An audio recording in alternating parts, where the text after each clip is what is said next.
Advance landing ground का पुनरुद्धार किया जाएगा। भविष्य के संधारणीय शहर।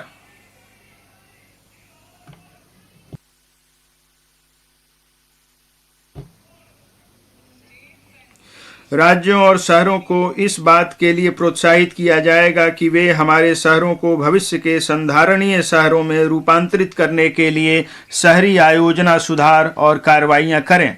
इसके लिए भूमि संसाधनों का कुशल उपयोग करना, शहरी अवसंरचना के लिए पर्याप्त संसाधनों का सृजन करना होगा, पारगमन उन्मुखी विकास करना होगा, शहरी भूमि की उपलब्धता और वहनीयता बढ़ानी होगी और सभी के लिए अवसर प्रदान करने होंगे।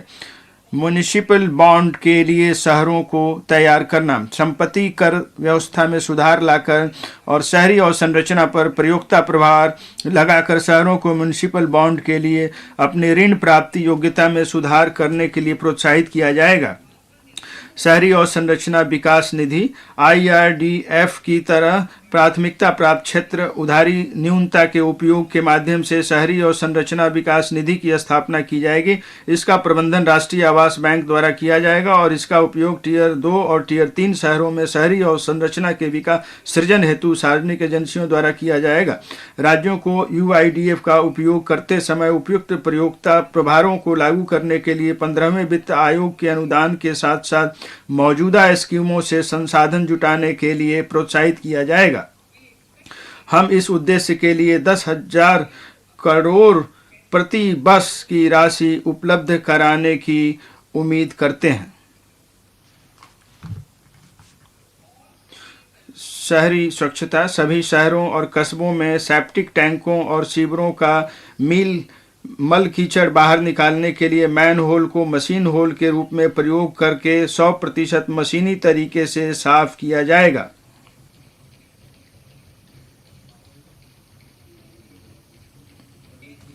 सूखे और गीले अपशिष्ट के वैज्ञानिक प्रबंधन पर विशेष ध्यान दिया जाएगा। माननीय अध्यक्ष महोदय, हमारे प्रधानमंत्री जी ने कहा है कि सुशासन राष्ट्र की नीति का प्रगति का मूल मंत्र है। हमारी सरकार ऐसी पारदर्शी और जवाबदेह प्रशासन की व्यवस्था करने के लिए प्रतिबद्ध है जो आम नागरिक की बेहतरी और कल्याण के लिए कार्य करे। मिशन कर्मयोगी। मिशन कर्मयोगी के अंतर्गत केंद्र, राज्य और संघ राज्य क्षेत्र सिविल सेवकों के लिए क्षमता निर्माण योजनाएं तैयार और क्रियान्वित कर रहे हैं।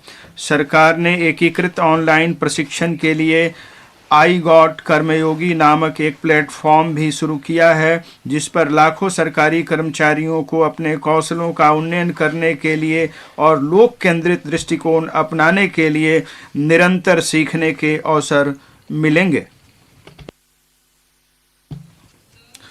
महोदय, व्यापारिक सुगमता को बढ़ावा देने के लिए 39,000 से अधिक अनुपालनाओं को कम किया गया है और 3,400 से अधिक विधिक उपबंधों को अपराध की श्रेणी से हटाया गया है।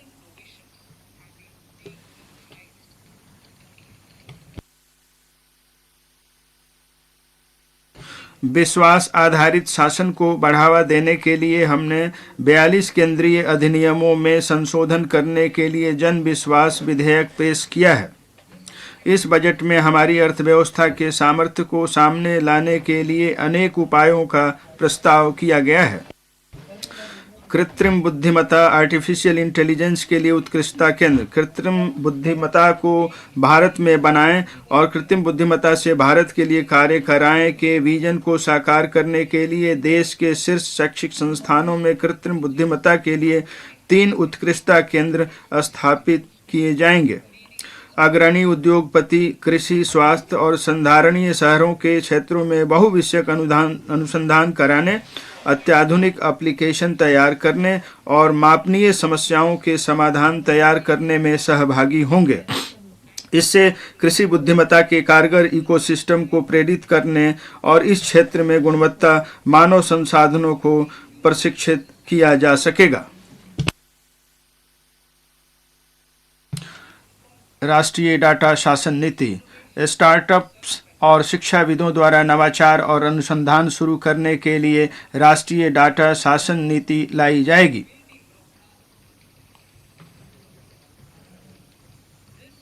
इस से अज्ञात नाम से आने वाले डाटा तक पहुंच बनाने में मदद मिलेगी। अपने ग्राहकों को जाने प्रक्रिया का सरलीकरण किया जाएगा। एक आकार सबके लिए उपयुक्त के बजाय जोखिम आधारित मानदंड अपनाकर केवाईसी प्रक्रिया को सरल बनाया जाएगा। वित्तीय क्षेत्र के विनियामकों को ऐसी केवाईसी प्रणाली रखने के लिए प्रोत्साहित किया जाएगा जो डिजिटल भारत की जरूरतों को पूरा करने के लिए सहज हो सके।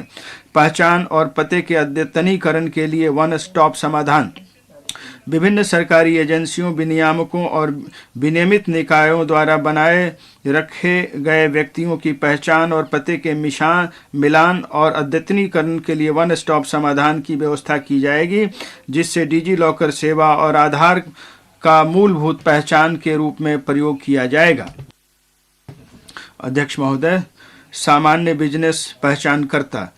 जिन बिजनेस प्रतिष्ठानों के लिए अस्थायी खाता संख्या होना अपेक्षित है, उनके लिए विनिर्दिष्ट सरकारी एजेंसियों की सभी डिजिटल प्रणालियों के लिए पैन को सामान्य पहचानकर्ता के रूप में प्रयोग किया जाएगा। इससे कारोबार करना आसान होगा और इसे विधिक अधिदेश के जरिए कार्यान्वित किया जाएगा। एकीकृत फाइल